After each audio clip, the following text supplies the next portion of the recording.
আসসালামু আলাইকুম, সবাইকে সুস্বাগতম জানাচ্ছি আমার চ্যানেলে। আশা করি সবাই অনেক ভালো আছেন। আমি আজকে দেখাবো আমি যে নতুন ফ্ল্যাটে যাচ্ছি আরেকটা বাসায়, সেই বাসাটা কেমন দেখতে সেটা আপনাদের সাথে শেয়ার করব। শেষ পর্যন্ত দেখবেন। আর একটি নতুন রেসিপি আপনাদের সাথে আজকে শেয়ার করব, সেটা হচ্ছে আমার মুনতাসিরের অনেক রিকোয়েস্টের একটা রেসিপি। তো আশা করি আপনাদের ভালো লাগবে শেষ পর্যন্ত দেখলে। তো আমরা দুজন একটু চাবি আনতে গিয়েছি বাসার, তো দুজন দুপুর হয়ে গিয়েছে, খিদেও লেগেছে, তো আমরা কেএফসিতে খেতে বসেছি। দুজনে একটু হালকা খাবার খেয়ে নিচ্ছি, খেয়ে তারপর বাসায় যাব, গিয়ে চাবিটা বুঝে নিব। তো আপনাদের সাথেও আমার আজকের এই নতুন বাসাটা, মানে নতুন বলতে আমরা যে বাসা যাচ্ছি, যেখানে যাই সেটা পুরনো হলেও তো নতুন হয়, তাই না? আমাদের জন্য তো নতুন, সেই হিসেবে নতুন বাসায় বাসাটা কেমন সেটা শেয়ার করছি। কেমন হয়েছে কমেন্ট করে জানাবেন বাসাটি।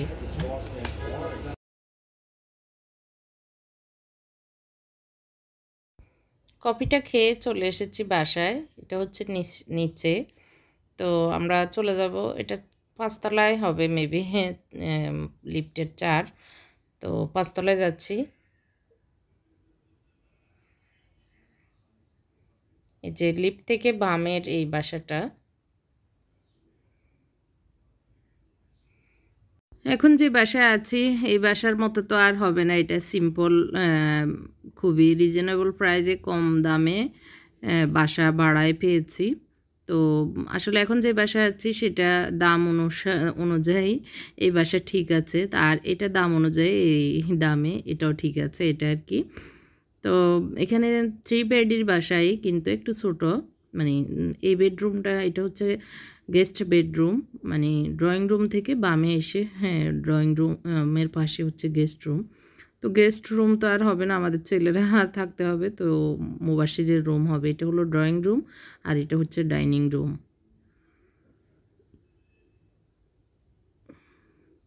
জাস্ট সিম্পল, কোনো আহামরি কিছু নেই। তো আর এটা হচ্ছে রান্নাঘর। রান্নাঘরের সামনে হচ্ছে মাস্টার বেডরুম। রান্নাঘরে একটু ক্যাবিনেট করা আছে, বেশি একদম ছোটও না আবার বেশি বড়ও না, মানে কোনো রকমে চলবে এরকম আর কি। তো একটু লাইট দিচ্ছে আমার হাজব্যান্ড।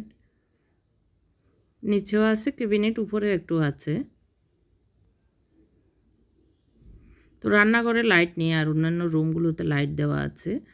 তো রান্নাঘরে আমরা এসে লাগাতে হবে আর কি। আর রান্নাঘরটা একটু অন্ধকার, যদিও জানালা আছে পাশের বিল্ডিংয়ের কারণে অন্ধকার মনে হয়, মানে ডিমি ডিমি আলো আর কি, এরকম। এটা হচ্ছে মাস্টার বেডরুম। তো আমিও দেখিনি, এই প্রথম দেখতেছি। তো এই যে সিম্পল টয়লেট, আগেরটাতে যেরকম, এখন যেটাতে আছি, যেটা অনেক হাই গর্জিয়াসই বলবো, কারণ বাংলাদেশের মতো জায়গায় এরকম বাড়া বাসায় টয়লেট এত সুন্দর কমই থাকে তুলনামূলক। তো সেই তুলনায় এই বাসাটা অনেক ভালো। তো এটা হচ্ছে চাইল্ড বেডরুম, মানে ওদের রুম। তো এটার টয়লেটটা আমি একটু দেখতেছি।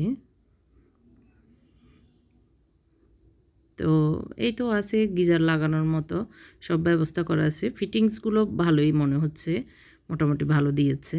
এই ফ্ল্যাটটাও নতুন, কেউ উঠেনি, একদমই নতুন, আমরা এই ফার্স্ট টাইম উঠবো। তো সেই হিসাবে ভালো আর কি। তো উনি টাইলস গুনে গুনে কত ফিট এটা দেখতেছে, আমাকে বলতেছে এত ফিট বা এত ফিট রুমগুলো। তো এই বাসাটা কেমন, মানে খুবই সুন্দর বলবো না তো, তারপরে আপনাদের কাছে কেমন লেগেছে কমেন্ট করে আমাকে জানাবেন। তো আমরা এখন বাসায় চলে যাচ্ছি। বাসায়ও তো অনেকগুলো কাজ আছে, আমি এখন আর আজকে শোরুমে যাব না, বাসায় যাব। শোরুম আজকে বন্ধ হয়ে জন্য। তো ওরা কি করতেছে দেখতেছি। বাসায় বড়জন বাইরে গেছে, মেজজন আর ছোটজন আছে। এখন হচ্ছে বিকেল 4টা বাজে, আমি কাজ শুরু করে দিয়েছি ঘরের। তো এই ওয়াল থেকে এখন আমি এখানে আমার কিছু ছোটোখাটো ওয়াল ম্যাট ছিল, তো ওইগুলো খুলে নিয়েছি, এখন মুছে নেব। এইটাতে যে ঘামগুলো লেগে আছে সেগুলো উঠিয়ে আমি এই ওয়ালটা মুছে নেব। এখানে ছোট্ট একটা ওয়াল বক্স ছিল, সেটাও খুলে নিয়েছি। তো এখন আমি এই যে খোলার পরে এগুলো এই কার্টুনটাতে ভরতেছি। এগুলোকে প্রথমে মুছে নিয়েছি টিস্যু দিয়ে।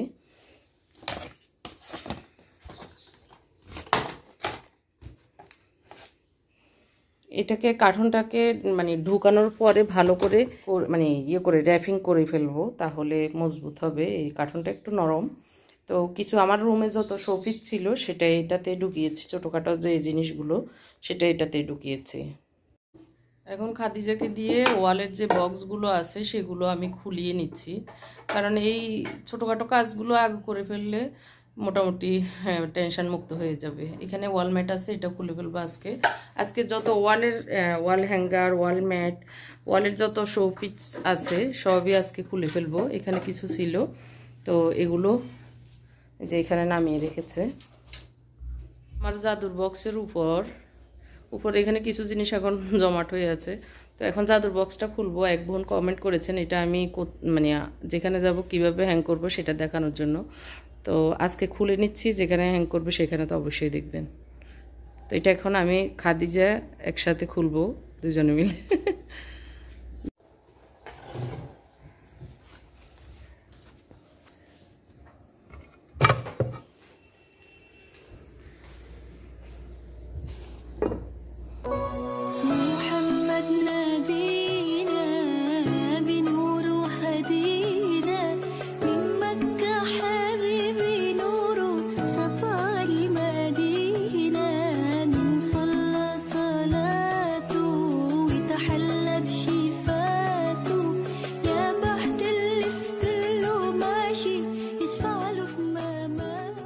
তো যারা আমার নিয়মিত ভিউয়ার্স তারা তো জানেনই এই বক্সের ভিতরে আমার সেলাইয়ের মেশিন এবং সেলাইয়ের মেশিনের যত জিনিসপত্র থাকে সাথে আর কি, সেলাইয়ের মেশিনের সাথে রিলেটিভ তো সব জিনিসপত্র আমি এই বক্সে রাখি।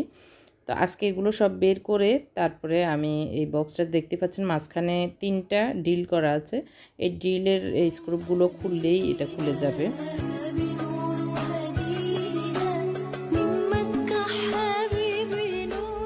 এই শোকেস থেকে মানে অনেকগুলো ছোটোখাটো কাপ ফ্রিজ সহ বের করে নিয়েছি।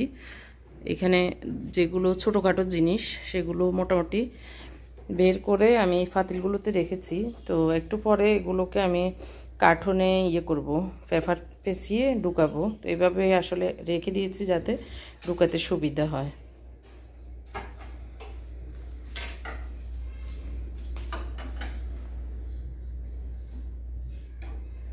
এখন মেশিনের বক্সটা নামিয়ে এইভাবে নিচে রেখে দিয়েছি, আর এগুলো বক্সের ভিতরে রেখে দিয়েছি, মেশিনের বক্স এবং মেশিনের যে অ্যাক্সেসরিজ জিনিসগুলো। তো এটাতে থাকলে এইভাবে ব্যাটারে নিয়ে যাবে যারা নিবে আর কি।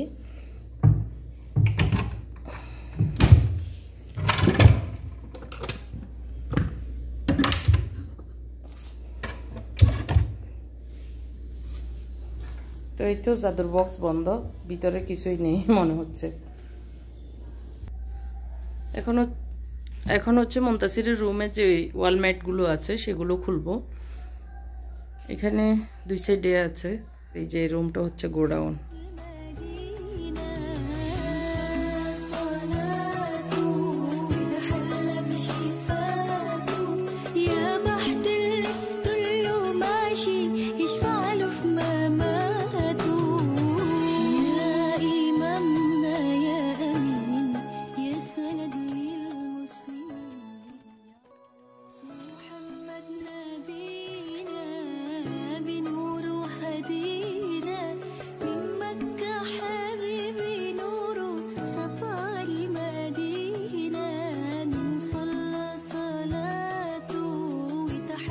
তো ওয়ালম্যাটগুলোকে এখন ভালো করে মুছছি আমরা দুইজনে মিলে, তারপরে এখন বেঁধে নিচ্ছি, তাহলে একটা সেপারেট জায়গায় থাকবে আর হেফাজত হবে আর কি, গ্লাসগুলো না হয় ভেঙে যায়।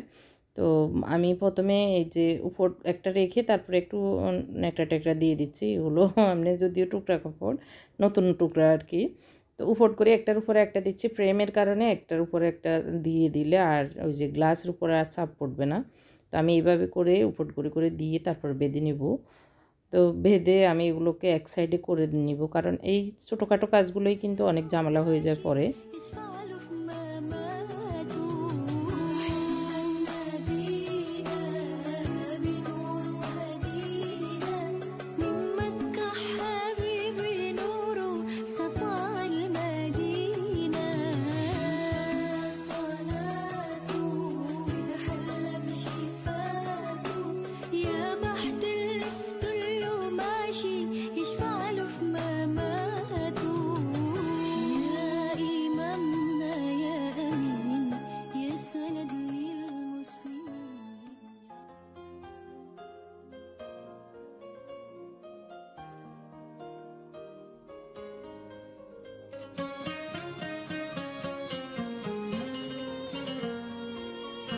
আপাতত আমি এই ওয়ালমেটগুলোকে এখন এই সোফার নিচে রেখে দিচ্ছি, কারণ আর তাহলে জায়গা বেশি মারবে না, নিরাপদে থাকবে গ্লাসের ওয়ালমেটগুলি।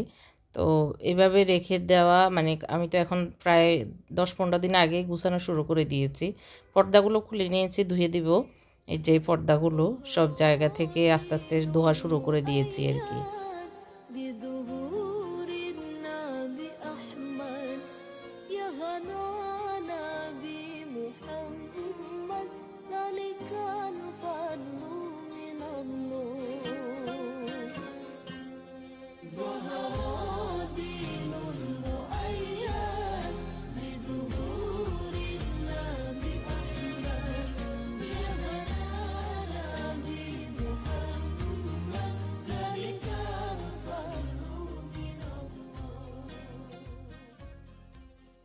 মুনতাসিরের রিকোয়েস্টে আজকে একটা নতুন রেসিপি আমরা তৈরি করতে যাচ্ছি। সেখানে লাগতেছে একটা ডিম ভেঙে 2 ভাগ করে নেওয়া, কুসুম আলাদা আর এই সাদা অংশ আলাদা করে নিয়েছি। এখানে আমি নিতে হয় কাটা নাই এলাম মাছ, তো আমি ফাঙ্গাস মাছ নিয়েছি। আর হচ্ছে ব্রেড গাম নিয়েছি, এখানে চিপস নিতে হয়, চিপসকে ভেঙে। তো আমাদের চিপস নেই এখন, আপাতত ঘরে থাকা জিনিস দিয়ে চেষ্টা করতেছি, বাকিটা দেখা যাক কি হয়। ফ্রাই প্যান বসিয়ে নিয়েছি একটু তেল গরম হওয়ার জন্য।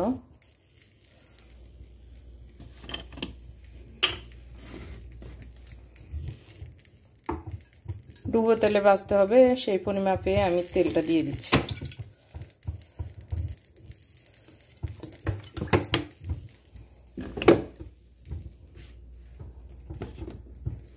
প্রথমে ডিমগুলোকে ভালো করে ডিমের সাদা অংশটাকে ফেটে নিতে হবে। না কি এটা কি? এটা করতে হবে না, এটা তো এটার সাথে ডিপ করতে হবে। এটা একটু ইয়ে করতে হবে না, ফেটে নিতে হবে।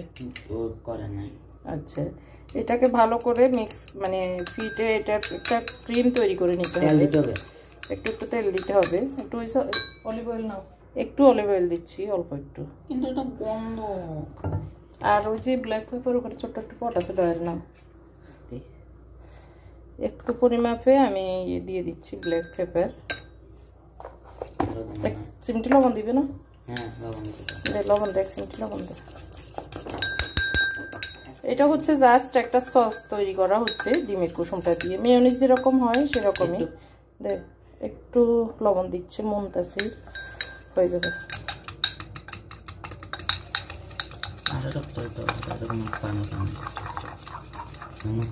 তুমি ফিডটা থাকলে আমি ওইটা মাস্টিক করি। সম্পূর্ণ রেসিপিটা আমি মুনতাসিরের কাছ থেকে শিখতেছি, ও যেভাবে বলতেছে ওভাবে করতেছি। এখন আমি মাছটাকে ডিমে প্রথমে ডিপ করে নিচ্ছি, তারপরে ব্রেড গামে ডিপ করে নিব।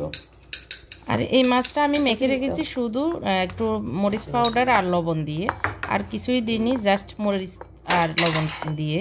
আর ও যে রেসিপিটা দেখেছে সেখানে শুধু লবণ দিয়ে মেখেছিল। তো আমরা যেহেতু স্পাইসি পছন্দ করি, ও বললো যে না মরিচ দিয়ে নামবো, আমরা তো মরিচ ছাড়া খেতে পারবো না, তো এই কারণে মরিচ লম্বা লম্বা নিতে হয়। যারা দেখিয়েছে ইউটিউবে এরকম লম্বা লম্বা পিস নিয়েছে।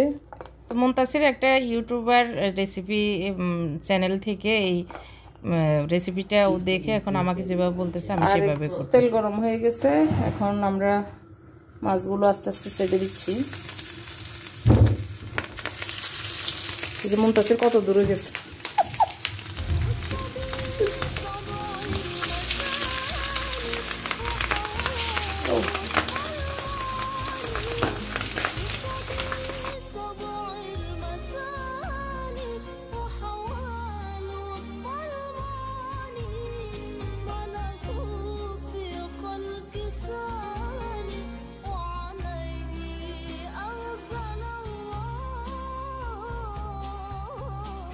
তো এরকম কড়া করে লাল লাল করে ভেজে নিতে হয়, তো সেইভাবেই ভেজে নিচ্ছি। আর মুনতাসির গত 2-3 দিন থেকে আমার মাথা নষ্ট করে ফেলতেছে। তো আমরা পরোটা দিয়ে, ওরা খাবে আর কি, আমি খাবো না। তো পাউরুটি দিয়ে খাবে আর পরোটা দিয়ে খাবে, মুত্তাকি পরোটা দিয়ে খাবে। তো সেই হিসাবে পরোটা ভেজে নিচ্ছে। আর 2 জন তো আছে আমার সাথে। তো একটু লাল লাল ভেজে নিলে খেতে অনেক মজা, আসলে সত্যি আপনারা ট্রাই করবেন এই রেসিপিটি।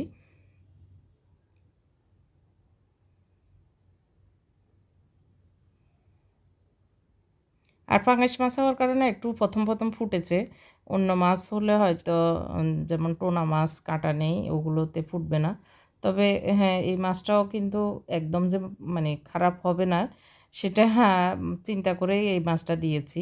আর বড় এই মাছেরও বড় মাছটা হলে ভালো হতো, এটা আমাদের বাড়ির মাছ এই কারণে একটু ছোট, বাড়ির পুকুরের আর কি, এই কারণে। এই যে এরকম থিকনেস হবে, একদম গাঢ় মেয়োনিজের মতোই আসলে। তো